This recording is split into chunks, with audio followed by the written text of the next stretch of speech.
Hello everyone, good morning. कैसे हैं आप सब? तो जी सुबह के जो है 8:20 का टाइम हुआ है और आज दिन है बुधवार का। अभी जो है दिन की भी शुरुआत हो रही है और ब्लॉग की भी शुरुआत हो रही है। उठी हुई काफी देर की हूँ, लेकिन एक ब्लॉग एडिट कर रही थी तो उसमें टाइम लग गया और आज मेरे घर का कुछ भी काम नहीं हुआ है, सब ऐसे ही पड़ा हुआ है। बस अभी नाश्ते और खाने की तैयारी करने आई हूँ। तो नाश्ते में बनाने वाली हूँ मैं वेजिटेबल दलिया और खाने में बनेगी कढ़ी। कढ़ी में देखती हूँ पकौड़े डालूंगी या नॉर्मल प्याज वाली सिंपल कढ़ी बनाऊंगी। अभी कुछ नहीं पता है क्योंकि दिमाग में कुछ भी नहीं चल रहा है गर्मी की वजह से। सिर्फ ये है कि कढ़ी बना लेती हूँ, गर्मी में ठंडी रहती है। तो इसके लिए जो है मैंने दही को फेंट लिया है और अब करते हैं आगे का प्रोसेस। वैसे तो सबके यहाँ कढ़ी जो है वो एक ही तरीके से बनती है। कढ़ी बनाने का तरीका लमसम सेम ही होता है, बट जैसे स्टेट बदलते ही खानों का टेस्ट बदल जाता है। जैसे कहीं पे बहुत ज़्यादा चटपटा मिर्च मसाले वाला खाया जाता है, किसी स्टेट में बहुत सिंपल कम नमक मिर्च वाला मसाला खाया जाता है, किसी स्टेट के खाने में हर रेसिपी में हल्की सी मिठास होती है। ऐसे ही कढ़ी का भी जो है बनाने का थोड़ा बहुत मसालों का ऊपर नीचे करने से टेस्ट जगह के हिसाब से चेंज हो जाता है। यहाँ मैंने दही में अच्छे से बेसन घोल लिया था और बेसिक मसाले लिए हैं जो मैं डेली के खाने में यूज़ करती हूँ। हल्दी, नमक, धनिया पाउडर मैं घर में ही पीसती हूँ, मैं रेडीमेड वाला यूज़ नहीं करती हूँ, पैकेट्स वाला धनिया पाउडर यूज़ नहीं करती हूँ। पानी डाल के कंसिस्टेंसी मैंने कुछ इस तरीके की कर ली है। इसमें मैंने 1 चम्मच सौंफ का पाउडर भी डाला है, जिससे कढ़ी का टेस्ट बहुत ज़्यादा इन्हेंस हो जाता है, बहुत अच्छा फ्लेवर आता है कढ़ी का। आज जो है कढ़ी मैं बनाने वाली हूँ देसी घी में, तो इसमें मैं लगाऊंगी मेथी और हींग का तड़का। सो यहाँ पे जो है घी मेरा गर्म हो रहा है, तब तक मैं अपना जो है दलिया है उसको ट्रांसफ़र कर लूँगी डब्बे में, क्योंकि मेरा दलिया जो है वो ऑलमोस्ट ख़त्म हो रखा था। तो इसको मैं साथ साथ ट्रांसफ़र कर ले रही हूँ। और कढ़ी बनाने के लिए हम लस्सी का भी यूज़ कर सकते हैं। अगर आपके पास छाछ है तो आप छाछ का यूज़ कर सकते हो।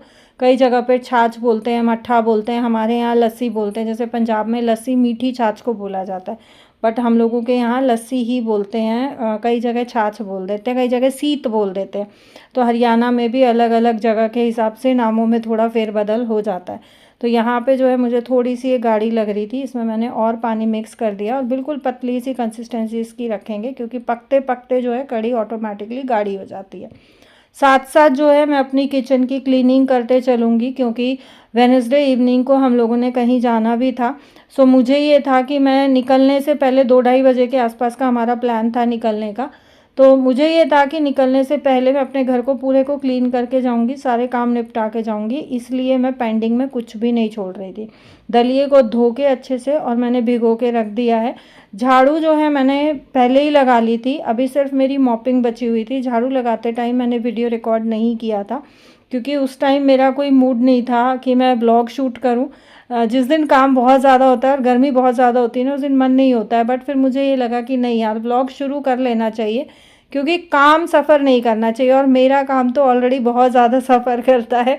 मैं सोचती हूँ रेगुलर होंगी, होती भी हूँ, लेकिन बीच में फिर बिज़ी हो जाने के कारण फिर से जो है मेरी रेगुलरिटी टूट जाती है और मेरे ब्लॉग्स जो हैं वो आने बंद हो जाते हैं 2 दिन, 4 दिन, 5 दिन। फिर आप लोगों के कमेंट्स आते हैं, आई मिस यू दी, आप कहाँ हो, दी आप ब्लॉग्स क्यों नहीं डाल रहे हो, मीनू कहाँ है। फिर मुझे ये लगता है कि नहीं यार, मुझे ब्लॉग डालना चाहिए, क्योंकि जैसे ही मेरे ब्लॉग बंद होते हैं, चाहे 1 दिन ना आए, 2 दिन ना आए, आप लोगों को टेंशन हो जाती है और आप लोगों को चिंता होनी शुरू हो जाती है कि मैं ठीक हूँ या नहीं हूँ, फैमिली में सब ठीक है या नहीं है, ब्लॉग्स क्यों नहीं आ रहे हैं।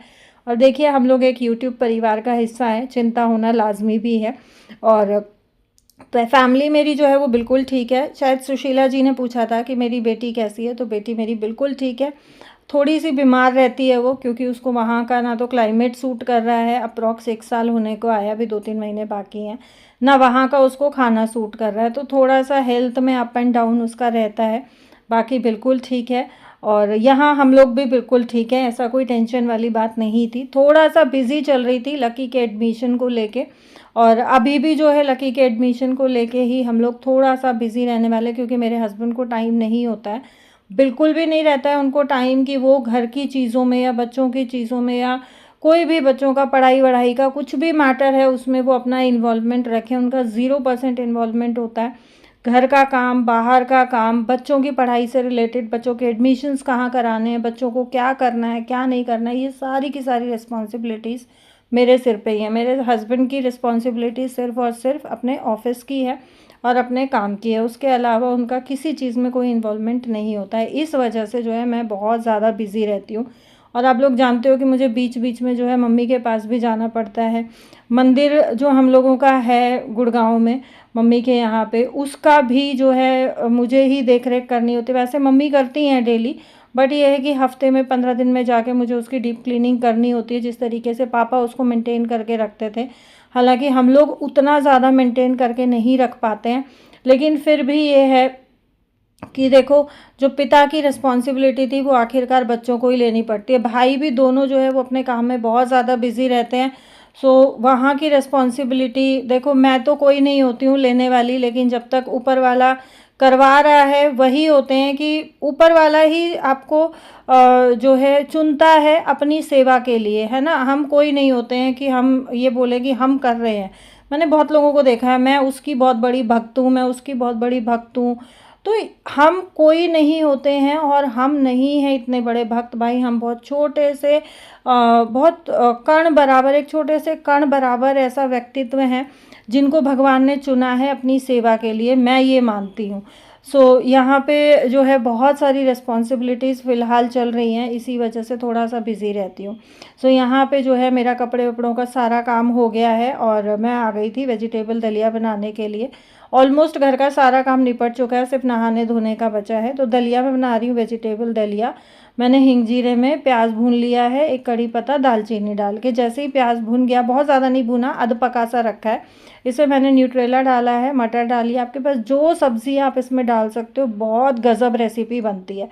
सिर्फ हल्दी और नमक डाला है, बाकी कुछ नहीं डाला है। आपको थोड़ा तीखा चाहिए तो हरी मिर्च डाल सकते हो। इसको ढक के भून लिया थोड़ी देर, पानी ऐड किया और इसमें मैंने डाल दिया दलिया। जितना मुझे चाहिए था पानी डाल के, और मैंने इसको अच्छे से खंगाल लिया, बहुत अच्छे से उबाला है, खंगाला नहीं है। इसमें डाला मैंने ऊपर से घी ढक्कन लगा के, और इसमें मैंने 4 से 5 सीटी लगा दी। अब मैं जो है छौंक लगा रही हूँ कढ़ी में। कढ़ी में एक छौंक हमने पहले दिया था और एक छौंक ये बाद में लगाएंगे। इस वाले छौंक का बहुत गजब फ्लेवर आता है। अगेन जो है देसी घी में मैंने जीरा, मेथी और हींग डाला है। वो जैसे ही पक गया है तो उसमें मैंने डाल दिया स्लाइस किया हुआ प्याज। प्याज को भी हम अध पका रखेंगे क्योंकि प्याज वाली कढ़ी बना रहे हैं। बहुत बारीक बारीक काट के इसमें मैंने कड़ी पत्ता ऐड किया है, कड़ी डाली। ऊपर से जो है मैंने इसमें कसूरी मेथी डाल दी। कसूरी मेथी डाल के आपको लगता है तो 1-2 आप बॉईल लगा दो, क्योंकि ऊपर से मैंने कच्ची मिर्चें डाली है। इस कच्ची मिर्च डालने के बाद एक बॉईल अगर लगा देते हैं ना, तो ये मिर्च ना तो पूरी तरीके से पकती है, ना पूरी तरीके से कच्ची रहती है। और इसका बहुत अच्छा क्रंची फ्लेवर आता है कड़ी के साथ, बहुत टेस्टी लगती है। आप लोग कभी इस तरीके से बना के देखना और फिर एक्सपीरियंस मेरे साथ ज़रूर शेयर करना, अपना भी और फैमिली का भी। यहाँ जो है दलिया बन गया है, कड़ी बन गई है, और मैं लगी थी हस्बैंड का जो है लंच पैक करने के लिए, क्योंकि रोटी वो नहीं लेके जाएंगे। गर्मी बहुत ज़्यादा है, इतनी गर्मी में कुछ हल्का फुल्का ही खाना पीना ठीक रहता है, जल्दी डाइजेस्ट भी हो जाता है, और दलिया वैसे भी गर्मी में ठंडा रहता है। और घर से बाहर जो लोग काम करने जाते हैं ना भाई, उनके लिए तो इस तरीके की डिशेस बहुत ज़्यादा ज़रूरी है, इस तरीके की रेसिपीज़ बहुत ज़रूरी है, हल्का फुल्का खाना बहुत ज़रूरी है। तो मैंने दही, सैलड, दलिया, कड़ी सब कुछ मैंने पैक कर दिया था। और उसके बाद मैं लगी थी लक्की के लिए रोटियां बनाने, क्योंकि मेरा ये था, जैसे मैंने आपको बताया, हम लोगों ने निकलना भी है और ब्लॉग ही मेरा शुरू हुआ है आज 8:30 बजे से। तो मुझे ये था कि मुझे जो है 1 घंटे के अंदर अपना सारा काम निपटाना है, और सारा काम निपटा के मुझे 1 घंटे के अंदर फ्री हो जाना है, ताकि उसके बाद जो है मैं अपनी तैयारी कर लूँ। क्योंकि जब कहीं जाते हैं तो सबसे जो एक अहम काम होता है वो होता है आपकी पैकिंग का। और पैकिंग के टाइम पे सबसे ज़्यादा दिमाग में ऐसे उथल पुथल रहती है कि क्या रखें क्या ना रखें। और मेरी आदत तो ऐसी है कि अगर 1 दिन के लिए जाएंगे ना, मैं 3 दिन का सामान लेके जाती हूँ, 3 दिन के कपड़े लेके जाती हूँ, क्योंकि मुझे ये रहता है कि यार बाहर जाके एक्स्ट्रा चीज़ें होना तो वो चल जाती है, अगर कम रह जाए तो फिर ख़रीदना पड़ता है, वो मेरे लिए बहुत ज़्यादा मुश्किल हो जाता है। तो जो यहाँ रोटियों पे घी लगा के रखने के साथ मेरे घर का फाइनली सारा काम A to Z ख़त्म हो गया। अब सिर्फ और सिर्फ पैकिंग का काम बचा है, नहाने धोने का बचा है। और टाइम हुआ है एग्जैक्ट 9:24। मैंने 8:20 या 22 मिनट से अपना काम जो है शुरू किया था। 1 घंटे के अंदर मैंने मेरे घर का सारा काम निपटा दिया। और ये स्पीड हम औरतों में होनी बहुत ज़्यादा ज़रूरी है। ये एक छोटी सी आदत जो है ना, हमारी ज़िंदगी बदल देती है। कि हम कितना स्पीड से काम करते हैं, कितना एक्टिवनेस के साथ और कितना एनर्जी से काम करते हैं।